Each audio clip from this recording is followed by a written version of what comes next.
Gini Gailin Jarwin.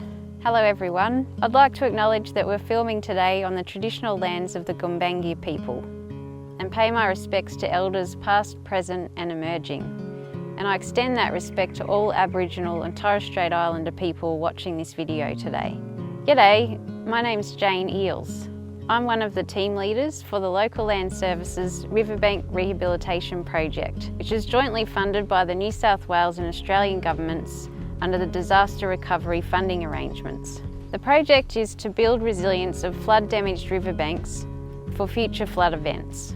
Today we're in Gummer Reserve in Maxville on the mid-north coast of New South Wales, and we have Worrell Creek in the background, which flows into the Nambucca River. Now you understand the key concepts of river behaviour, common types of erosion and actions you can do yourself, we'd like to give you some insight into best practice erosion techniques that require hybrid solutions, a combination of hard engineering and regeneration. Approvals are required for this type of works, and you should be guided with designs by a river practitioner. There are over 50 river styles in New South Wales based on geomorphology traits such as slope, bed and bank geology, location in the landscape and shape.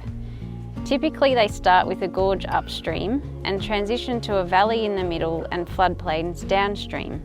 It's best to work with natural river processes and changes over time by using river styles as a template for choosing and designing river management options. What works in one style won't work in another. For example, wood may be inappropriate in steep upper sections due to high flow power, and rock may be unnecessary expense in lower sections. Some river styles are more likely to fix themselves and find an equilibrium over time, so some management options could be a waste of effort and resources in those river styles. Historically, we've utilised a lot of rock to provide erosion control. However, rock doesn't necessarily provide all the habitat requirements that aquatic life actually requires. In that, we've moved towards more of a composite design where rock is complemented by logs, snags, different types of woody structures to actually provide those interstitial gaps and complexity in the environment that aquatic life require, both to escape heavy flows, but also for breeding and spawning requirements. Large woody debris from fallen trees provides fish habitat and can increase bank stability and reduce erosion. In the previous video we explained it's best practice to let sleeping logs lie. Sometimes fallen logs can cause erosion through associated bank collapse and directing flow into the bank. It's usually only a problem with one large individual tree that's not supported by surrounding vegetation. Rather than removing the wood, it's preferable to modify it by lopping, realigning or moving it. Fallen logs can be useful in protecting the toe of the bank if they're repositioned at an angle of 40 degrees or less to the eroding bank, with the root ball upstream. This provides armouring against the flow and encourages water to move to the centre of the channel. Approval will be required, we'll touch more on that soon. Revegetation around the fallen tree and surrounding bank is crucial to ensure long-term resilience. In the previous video we touched on some small-scale options to divert or slow runoff for managing gullying. The larger scale gullying and stream bed erosion, you'll need more sophisticated techniques. A common solution for bed erosion is to install a rock chute at the waterfall point or head cut. The key design features are rock spans the width of the channel, it has a gradual change in slope and ties into the existing bed level without a sudden jump in height. This structure helps to dissipate energy and allow energy to be consumed as it passes over the rock chute and then pass gently into the new bed level below. This photo shows the site conditions before we started the project.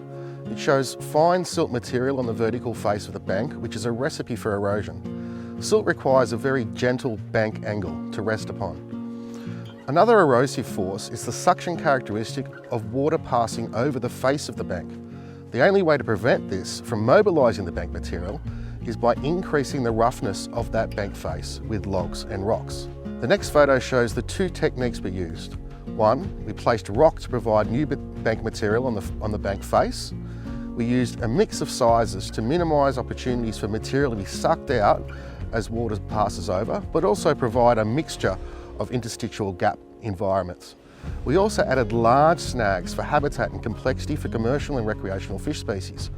Logs also deflect the flow and help prevent erosion by preventing energy from hitting the bank face during flow or flood events.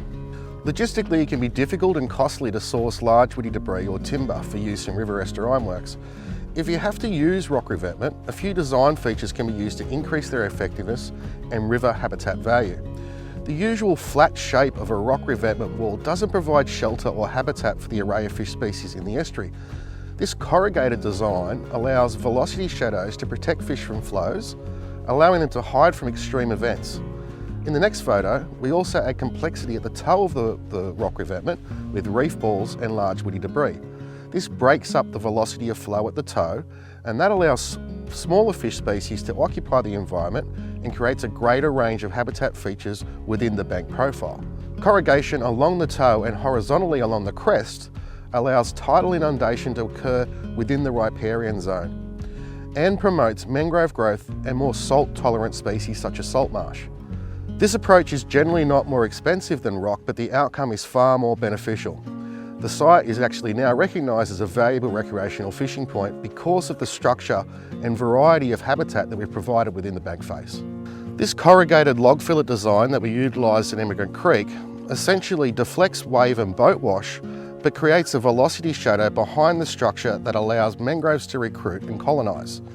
One of the additional benefits of this site is that we're also increasing the deposition of material along what was formerly an eroding bank face. This photos show over time, from July 2020 to now, how mangroves have increased in size and abundance and essentially created a new riparian forest.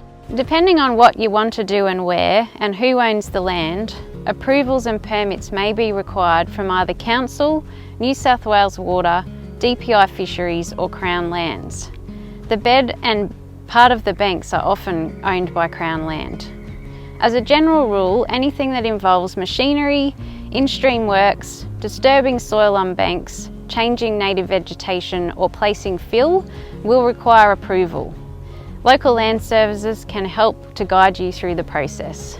For advice and support to manage riverbank erosion on your property, contact your local land services office by phoning 1300 795 299 or send an email to riverrehabproject@lls.nsw.gov.au. Send your contact details, property address and photos of the erosion site, and we'll use that information to start doing an impact assessment. We'll call you to do an initial desktop assessment, and if necessary, we may do a site visit before providing management recommendations. If you're able to fund works yourself, we can provide guidance and referrals to contractors. Otherwise, the best thing to do is get in touch with us so we can start doing impact assessments, provide advice on best practice, and keep you updated if funding opportunities become available.